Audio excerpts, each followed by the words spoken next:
शांति।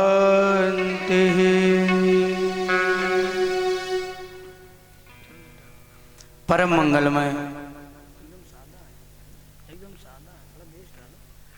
मंगलमय श्रीमद् भागवत महापुराण, जिनकी महिमा को वेदों ने गाया है, जिनकी पावन सुंदर महिमा को पुराणों ने गाया है, ऐसे परम पवित्र परम सुंदर श्रीमद् भागवत महापुराण कथा रसास्वादन करते हुए आप सभी को 6 दिन व्यतीत हो गया और आज कथा का विराम दिवस है, क्योंकि भगवान की कथा कभी पूरी नहीं होती है।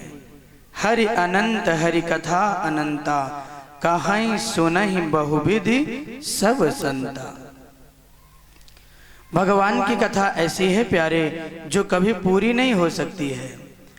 अनंत कोटि भगवान की कथा है, इसे जितना गाया जाए, जितना कहा जाए उतना कम है।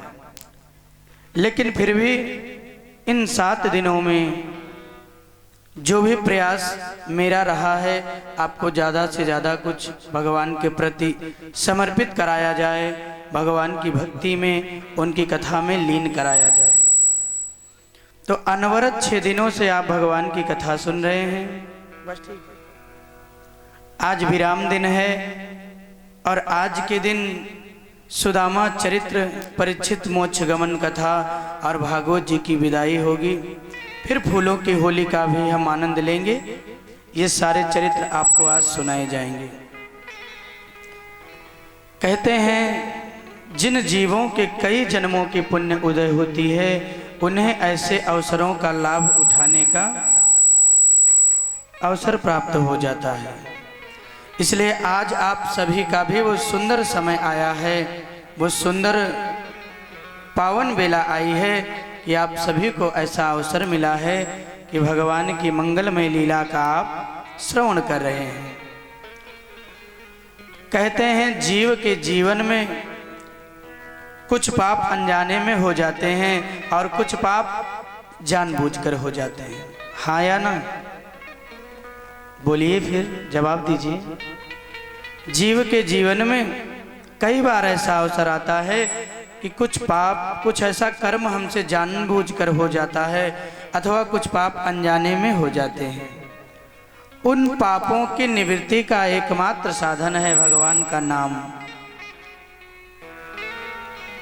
उन पापों से छुटकारा पाने का एक ही साधन है प्रभु जी का पावन नाम, और वो पावन नाम आप सभी ग्रहण कर रहे हैं, सबको मिल रहा है। कहते हैं जिस ग्रंथ के अंतर्गत भगवान और उनके भक्तों के चरित्रों का वर्णन हो, उनके चरित्रों का गायन किया जाए, उन्हें ही भागवत कथा कहते हैं, उन्हें ही भागवत महापुराण कहा जाता है। भागवत में भगवान के चरित्रों से ज़्यादा भगवान के भक्तों के चरित्रों का वर्णन है। अम्बरीश जी का वर्णन है, नाभाग की कथा आई है। ऐसे कई संत हैं, ऐसे कई भगवान के भक्त हैं जिनका चरित्र भागवत में आया है। अम्बरीश जी भगवान नारायण के बड़े सेवक हैं, उनकी बड़ी सेवा किया करते हैं। एक दिन व्रत का पारण करना था, इतने में दुर्वासा जी आ गए और कहा महाराज हम अपने शिष्यों समेत आपके यहाँ भोजन करना चाहते हैं। अम्बरीश ने कहा महाराज ठीक है, संतों का आना तो बड़े सौभाग्य से होता है, इसलिए हम तैयार हैं, आप जाइए स्नान करके आइए, आपके भोजन की व्यवस्था कराई जा रही है। दुर्वासा जी अपने शिष्यों के साथ चले गए स्नान करने, और यहाँ व्रत के पारण की बेला निकली जा रही थी। दुर्वासा जी स्नान कर रहे थे।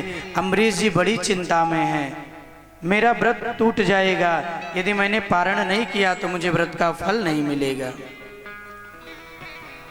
इसलिए क्या किया जाए।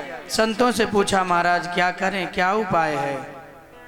बोले महाराज भगवान शालिग्राम जी को स्नान करा के उनका चरणामृत पान कर लो, तुम्हारा व्रत भी नहीं टूटेगा और तुम्हारे व्रत का पारण भी हो जाएगा।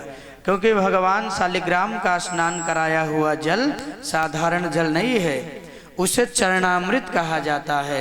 वो भगवान के चरणों से निकला हुआ अमृत है।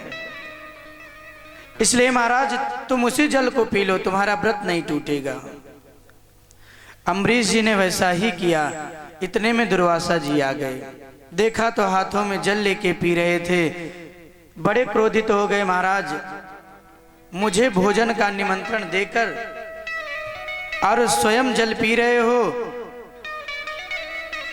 ये बात ठीक नहीं है।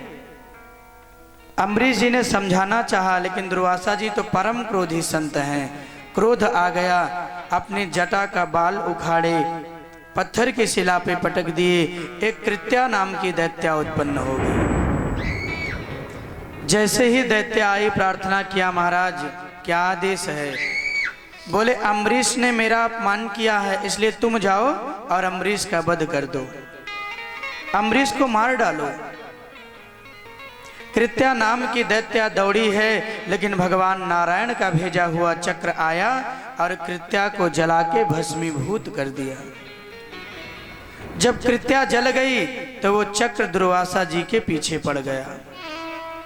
अब दुर्वासा जी बड़े चक्कर में पड़े, कहाँ जाएं? भगवान नारायण का चक्र अमोघ है, वो लौटने वाला नहीं है। अब चक्र से मुझे कौन बचाएगा? इसलिए इधर उधर भागने लगे। महादेव के पास गए, बोले महाराज हम आपकी रक्षा नहीं कर सकते हैं। बोले क्यों? अरे बोले भगवान नारायण के भक्त का आपने अपमान किया है, इसलिए मैं आपको नहीं बचा सकता हूं। महादेव ने जवाब दे दिया। ब्रह्मा जी के पास गए, ब्रह्मा जी भी जवाब दे गए, भैया मैं भी तुम्हारी रक्षा नहीं कर सकता हूं। नारद जी मिल गए। नारद जी ने कहा तुम्हें कोई बचा सकता है तो केवल भगवान नारायण, तुम उनकी शरण में चले जाओ। तब दुर्वासा जी भागकर भगवान नारायण की शरण में गए हैं और भगवान नारायण से प्रार्थना किया है, हे प्रभु दुनिया के रक्षक आप हो, दुनिया के पालन करने वाले आप हो, दुनिया को बनाने वाले आप हो, आपने ही सृष्टि को बनाया है, इसलिए मैं आपकी शरण में आया हूं, आप मेरी रक्षा कीजिए। भगवान नारायण मुस्कुराए और कहे महाराज अब मैं भी आपकी रक्षा नहीं कर सकता हूं। बोले क्यों? बोले क्योंकि महाराज मैं अपने भक्तों के वश में रहता हूं। अहम भक्त पराधीनो नान्यम यत् स्वतंत्र चा, अहम भक्त पराधीनो। हे दुर्वासा जी मैं स्वतंत्र नहीं हूँ, मैं अपने भक्तों के बस में हूँ। मेरे भक्त जैसा करते हैं वैसा ही मैं करता हूँ, इसलिए मैं स्वतंत्र नहीं हूँ। अगर तुम बचना चाहते हो तो मेरे भक्त अम्बरीश के चरणों को पकड़ लो, तभी तुम बच सकते हो। दुर्वासा जी तुरंत भाग कर आए और अम्बरीश जी के चरणों में लेट गए। अम्बरीश जी ने उठाया है, महाराज क्यों अपराध करते हो? इतने बड़े संत होकर मेरे चरणों में झुक रहे हो महाराज, ये ठीक नहीं है। दुर्वासा जी ने कहा महाराज इस चक्र की ज्वाला से मेरी रक्षा कीजिए, ये चक्र मुझे मार डालेगा। अम्बरीश जी ने हाथों में जल लिया और कहा हे प्रभु नारायण, यदि मन क्रम वचन से मैंने आपकी सेवा की हो, मेरी सेवा में कोई कमी न रही हो, तो हे प्रभु आपका चक्र वापस लौट जाए, दुर्वासा के प्राणों की रक्षा कीजिए। अम्बरीश जी की प्रार्थना पे भगवान नारायण बड़े प्रसन्न हुए हैं और भगवान ने अपने चक्र को वापस बुला लिया। दुर्वासा के प्राणों की रक्षा हुई। दुर्वासा जी ने कहा प्रभु सदैव आप अपने भक्तों के हृदय में विराजमान रहते हो। सकल भुवन मध्य निर्धनास्ते धन्या, निविशत हृदय तेषां भक्ति सूत्रोपनद्धा, हरिरपि निजलोकं सर्वथा तो विहाय, प्रविशति हृदय तेषां श्री हरिर्भक्तिरेका। समझ गए दुर्वासा जी, दुनिया